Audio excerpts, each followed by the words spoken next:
I think, the Chinese miracle, quote unquote, as far as it was ever for real, is now over. A new model is required. But I don't think that the Chinese Communist Party have the ability to deliver that model. And so I would say that we're going to see a period of relative economic stagnation, if not decline, in China. And that's going to be a real challenge for the Communist Party. Coming up on British Thought Leaders, veteran China journalist Ian Williams on the fall of the Chinese economy. I think that there is barely a boardroom at the moment, I would say, which is not examining its supply chains. And the effect this has on the West. The enormity of the China threat is dawning on a lot of politicians, but sometimes it is so daunting that they don't want to go there. Ian talks about the national security risks posed by China's electric vehicles. An EV is one enormous piece of spyware. It's a computer on wheels, multiple computers on wheels. It is all the time, it is sending and receiving enormous amounts of data. It is a connected vehicle, and the capacity for surveillance, for sabotage, is enormous.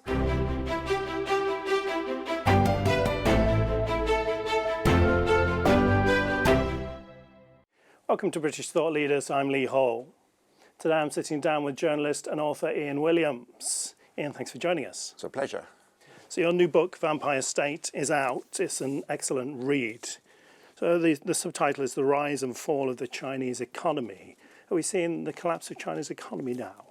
Well, I think we're certainly not going to see the sorts of heady growth that we've seen in previous decades. I think, the Chinese miracle, quote unquote, as far as it was ever for real, is now over.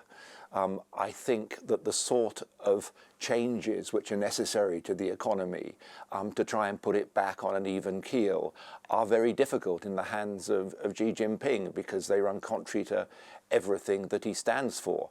And I think the drivers of the economy that we've seen previously, whether that be property, large-scale investment in infrastructure with ever-diminishing returns, cheap exports, is over. It's unsustainable, and I think even Chinese economists recognize that, and they recognize a new model is required. But I don't think that the Chinese Communist Party have the ability to deliver that model, and so I would say that we're going to see a period of relative economic stagnation, if not decline, in China. And that's going to be a real challenge for the Communist Party, which has based its legitimacy on its ability to deliver these heady rates of growth and a degree of social stability to go with it. When we look at economies, we look at official figures. How reliable are the figures we get from the Chinese? They've never been particularly reliable, but I think they're becoming increasingly unreliable. One economist once described Chinese statistics to me as one of the greatest works of popular Chinese fiction. It was always hard to get a proper read on what was going on in the Chinese economy. Even Li Keqiang, a previous prime minister, admitted that he couldn't rely on the figures that were coming out of local governments, and he had his own index, his own way of measuring economic activity, which boiled down to electricity usage and I think the amount of freight on the trains. When I was in China, there were even more esoteric means of trying to do it, people looking for proxies for economic activities. There were some analysts I spoke to in Shanghai who would literally send spies down to Shanghai port to count the number of containers going in and out. Others looked at receipts at Shanghai theme parks, Disneyland, in order to try and discover what was really going on the economy, because they couldn't rely on the government's own statistics. Others looked at satellite imagery of the number of lights on in China and tried to relate that to the statistics. But recently it's become even more difficult because the Communist Party has effectively criminalized pessimism. The Ministry of State Security, the main spy agency in China, has effectively said that it doesn't want gloomy news on the economy, and has suggested that gloomy news is a foreign conspiracy. And this, of course, has meant it's become very difficult to. I mean, one of the big fictions about China is it's run by technocrats. That you have these people that can think long term, that can take a a more technocratic view, a more scientific view on the economy than us living in these pesky democracies that rely on 4 or 5 year time spans with another election coming up. But the problem with this, and when I was researching the book, I spent some time in Singapore, which of course has an efficient civil service, and it was pointed out to me there that your civil service, your technocrats are only as good as the guy or the woman who's in charge, because if they don't listen to you, then what's the point of having even the most gifted technocrats there?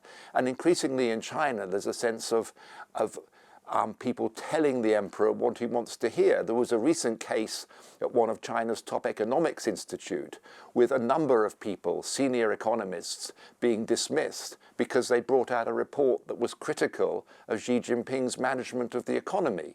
So the pressures are all on trying to tell a good story, of trying to tell the emperor what he wants to hear.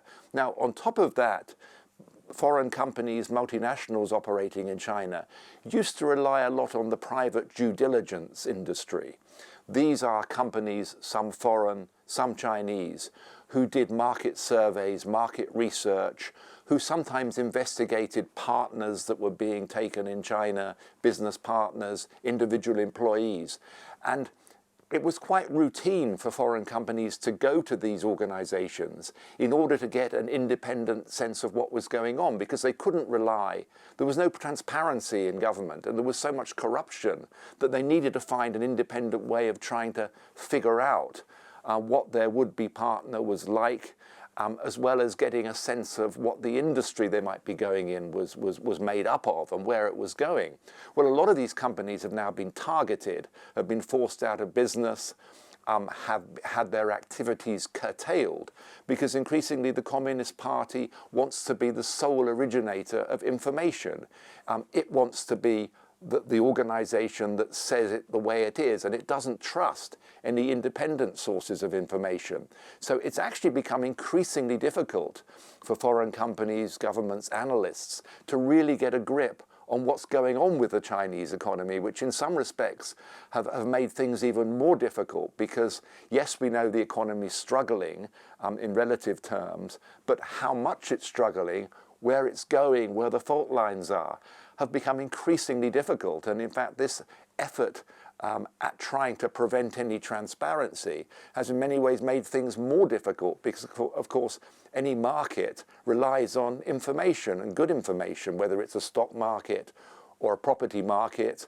And of course foreign investors looking for signals about where things are going have found it increasingly difficult to find any source of independent and reliable information. Based on all that, it's difficult even for people at really high levels to find the information. How did you find such rich information for this book? I'm guessing you can't go to China now. The last trip I did to China was at the end of 2019, just before the pandemic. And then, of course, China was closed for 3 years. I haven't been back since. The information in the book came from several sources, very respected sources I still have in China and Taiwan and Hong Kong, together with my own experiences and anecdotes there as a correspondent in and out of China. Were you there for a long time? Yeah, I first went to China to open a Hong Kong bureau for Channel 4 News, a big UK broadcaster. I had been in Moscow during the early crazy years of the 1990s, then went to Hong Kong to open a bureau before the handover to Chinese rule. I was then in Asia for the next best part of 25 years for Channel 4 News, for NBC News of the US, based in Hong Kong for some of that, in Bangkok, in Beijing, but throughout that time covering China. So I've traveled pretty much the length and breadth of China. Think I have a pretty good understanding of it, but I was warned once by a French diplomat who I met in the early days and thought he was a rich source, who says anybody who claims to understand the Chinese Communist Party is misinformed. So, you know, you're dealing with a very opaque organization, but nevertheless, a combination of, I think, my experience in China, the sources I still retained, together with some research trips I did more recently to Laos, to Singapore, to Vietnam and Thailand, all of which were designed to shed a bit of light on different aspects of China's economic behavior and the dynamics of China's economic relations in that region. So in terms of those, I mean, it's really interesting, some of the chapters you have on the Asian nations nearby. I mean, what's it like to be a neighbour of the Chinese Communist Party? It's quite intimidating, but it really depends on the amount of agency that you have, because you have countries in that region like Laos, like Cambodia, to some extent Myanmar, who are effectively vassal states of China. I mean, Laos is not in a position to say anything against China, and in fact tolerates large special economic zones, they describe themselves, which are effectively criminal enclaves. They're run by Chinese organized crime. Some of the gangsters with long-standing links to the Chinese Communist Party. Some people find that surprising, but if you look back through history, the CCP has frequently befriended triad groups, organized crime groups, which it has primarily regarded as being useful assets, as being important patriotic groups in certain circumstances. And we've seen that in Hong Kong, in Taiwan, and elsewhere. So countries like Laos and Cambodia are so weak, so beholden to China, and very corrupt, that it's made their ability to stand up to Beijing is almost impossible. But you then have countries like Vietnam, which has got a long and difficult history with China. In fact, Vietnam in many ways defines its history in opposition to China. There's very much love lost there. The last, of course, time we saw the PLA, People's Liberation Army, in action was when they invaded Vietnam in 1979 and was sent packing with something of a bloody nose. Then you have a country like Thailand, which perhaps is one of the best countries in the world at playing off all sides against each other, very, very smart diplomatically. You have countries which are very transactional.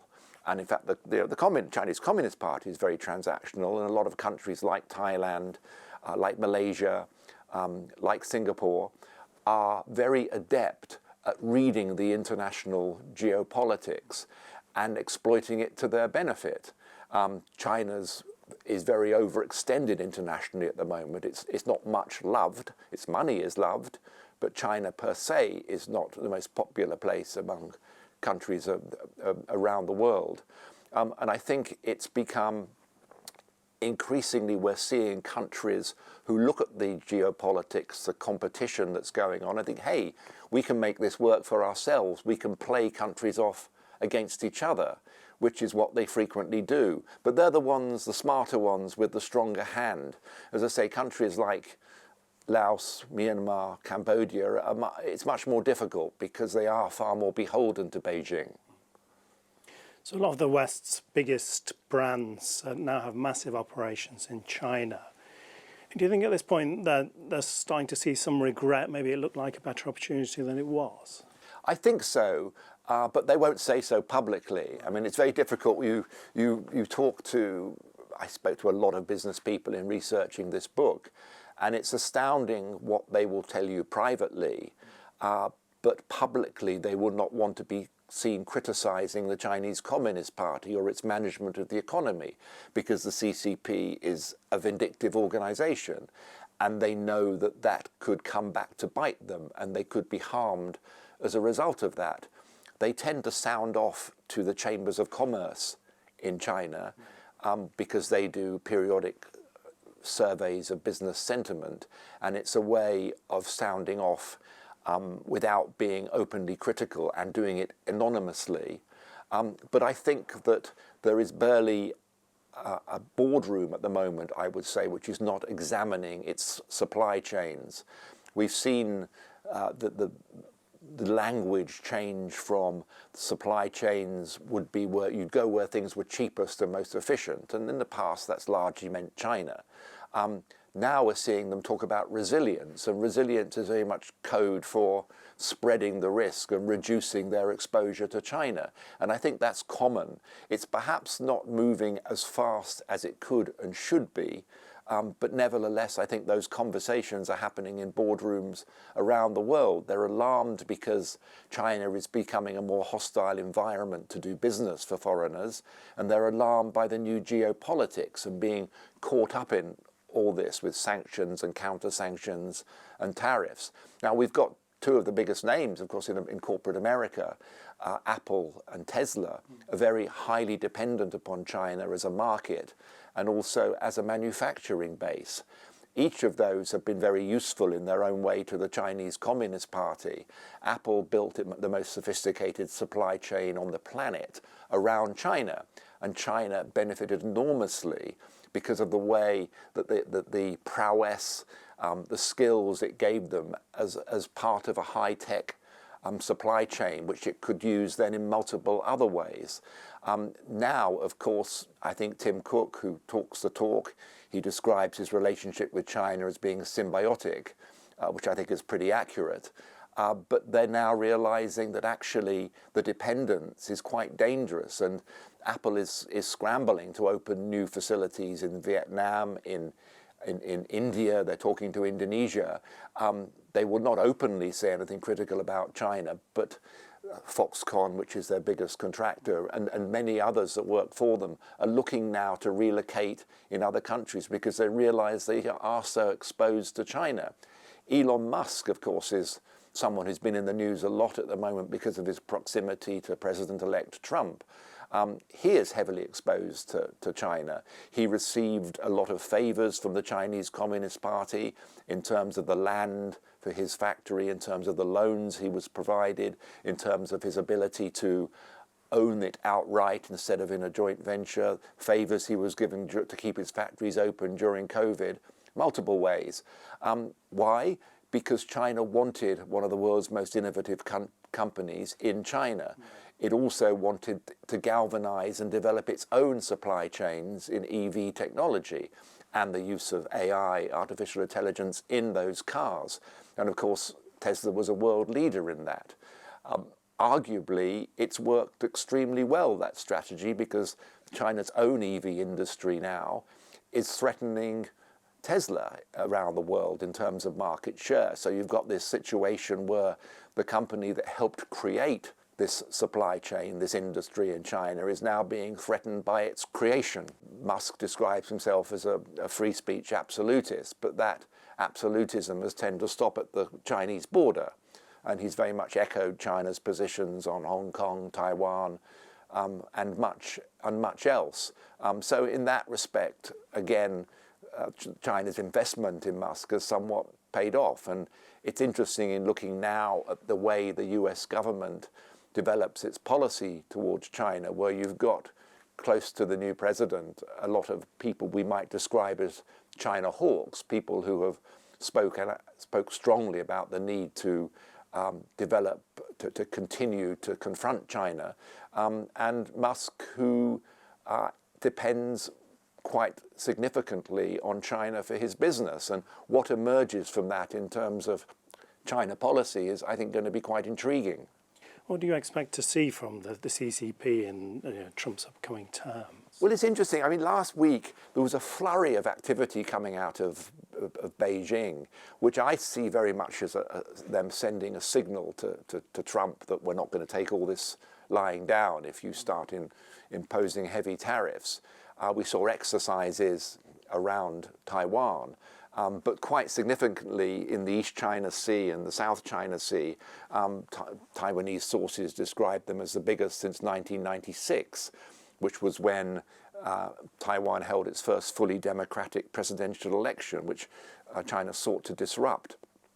But I think the significance of those exercises last week was to send a signal to Trump, because they were designed to practice area denial strategy, which China has to try and keep America out of any fight around Taiwan. We also saw China launch an investigation into NVIDIA, the maker of AI chips. We also saw them impose limitations on the sale of some critical minerals to the United States.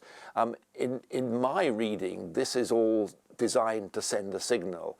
It's designed to say, look, we have levers we can pull, we have things we can do to hit back should you decide to impose larger tariffs or intensify the trade war or the limitation on high-tech sales to China. So it's going to be intriguing. I mean, I think that China will be the bigger loser in any intensification of a trade war.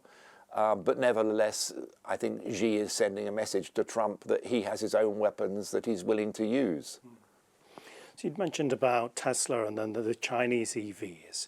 Can you talk to us a bit about the stealing of intellectual property, trade secrets, and what role that's playing in all of this? Yeah, in my view, I mean, there's a lot of talk about reform and opening, which I don't really like the term very much because I'm not sure what it means.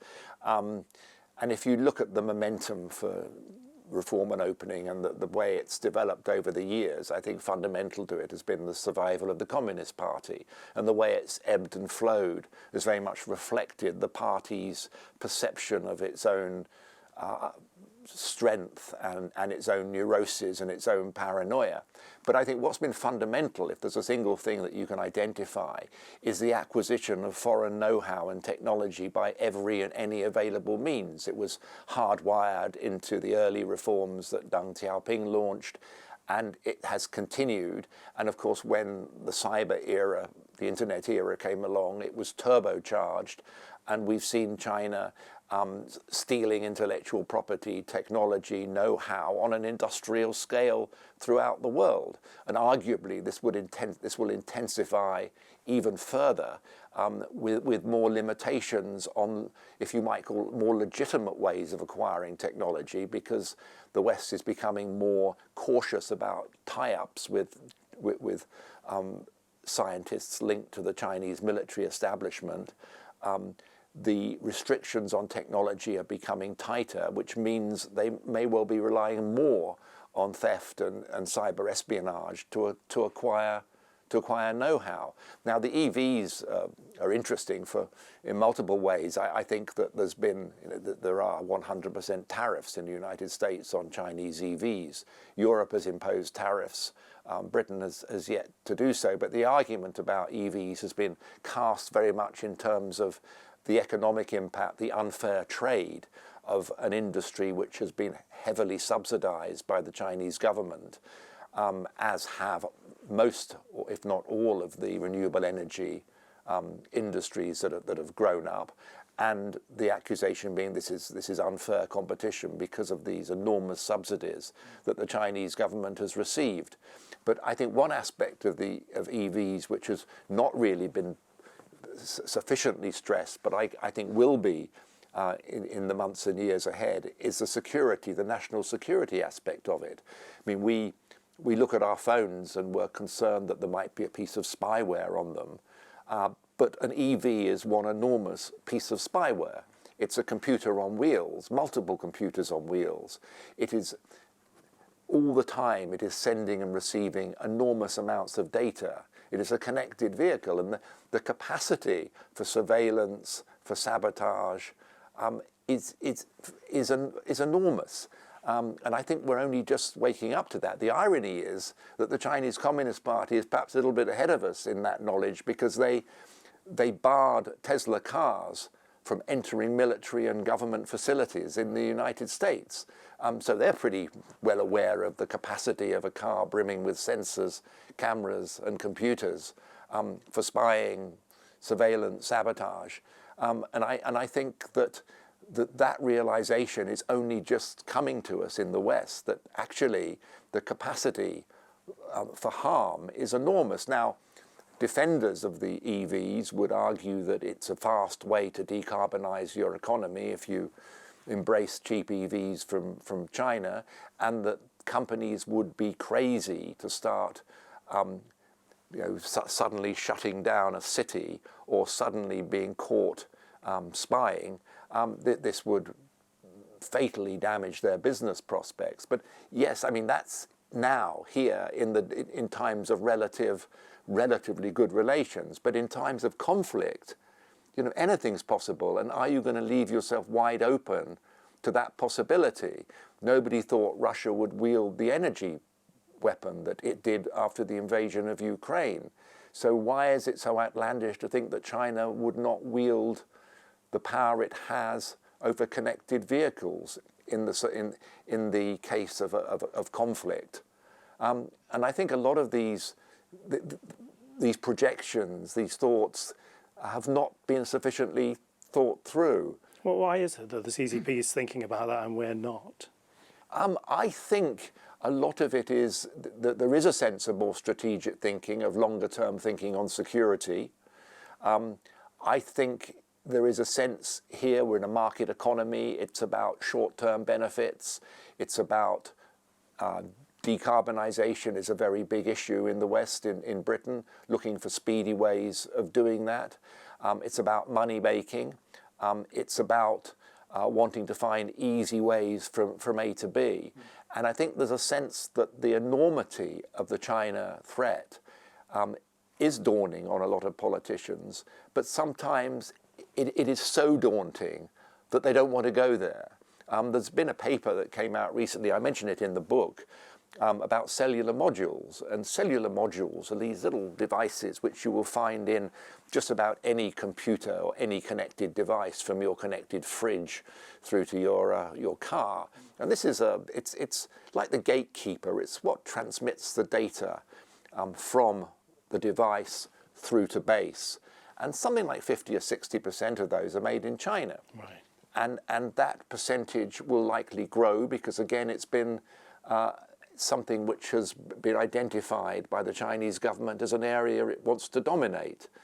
And I think that when you start thinking through the potential threat from that, it's quite enormous and it's quite mind-boggling. And I think a lot of politicians just don't want to go there because of the potential enormity. I think you're still seeing, and we're seeing it here in the UK just in the last few days. The new Labour government here says it wants to, on the one hand, be frank with China about issues of national security, about issues of human rights, but on the other hand, wants to engage on the economy, on trade, on investment, on climate change, which it sees as area of mutual interest. The problem is, that's a bit of a false dichotomy because China's never seen it that way. China's never hesitated, not in the past, now it won't in the future, to use trade, investment, market access as means of economic coercion.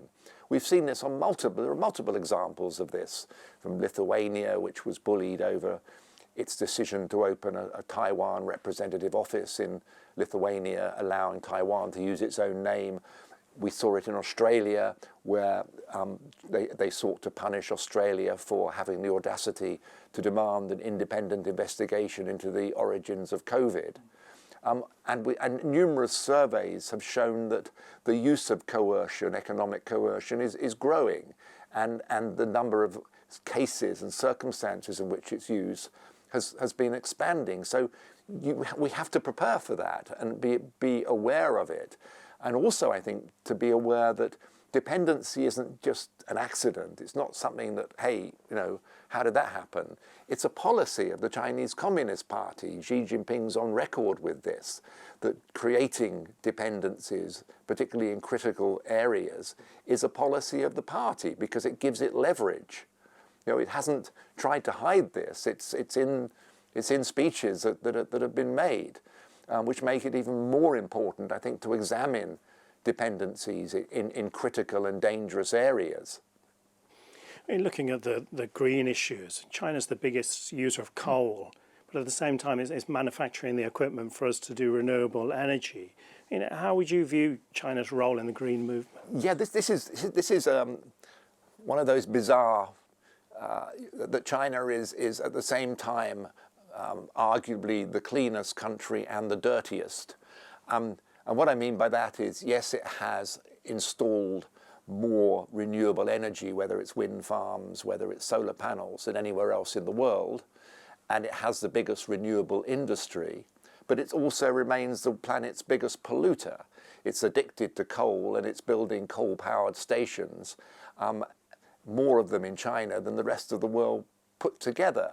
So how do you reconcile those two positions. Well, I would argue that China doesn't have a green policy. It's essentially an industrial policy. It wants to corner the market in renewable energy. It's put incredible amount of investment, resources at local government level, at national level, into building massive capacity in renewables to the point where there is so much overcapacity now that these are being pushed out to the rest of the world at prices which are alleged to be far below cost. Now, I think also that when we talk about climate change, and again, it's something we hear from, say, the likes of Keir Starmer, where we need to cooperate with China on climate change. But I mean, that is a truism, that yes, we're not going to get global reductions in carbon unless China cuts its own levels. But I see no evidence that China wants to cooperate on this. I think it will eventually cut its levels because it is potentially on the receiving end of a lot of the worst impacts of climate change. We've seen flooding and all sorts of issues within China. But it will do so in its own way and at its own pace. And it will only make cooperation conditional on concessions elsewhere. And so I don't see any evidence that China wants to be a good global citizen on climate issues. And I see its embrace of green technology as primarily an industrial policy, as primarily a way of cornering the market in a critical technology of the future, rather than necessarily an environmental policy. Join us next time for part 2 of this interview.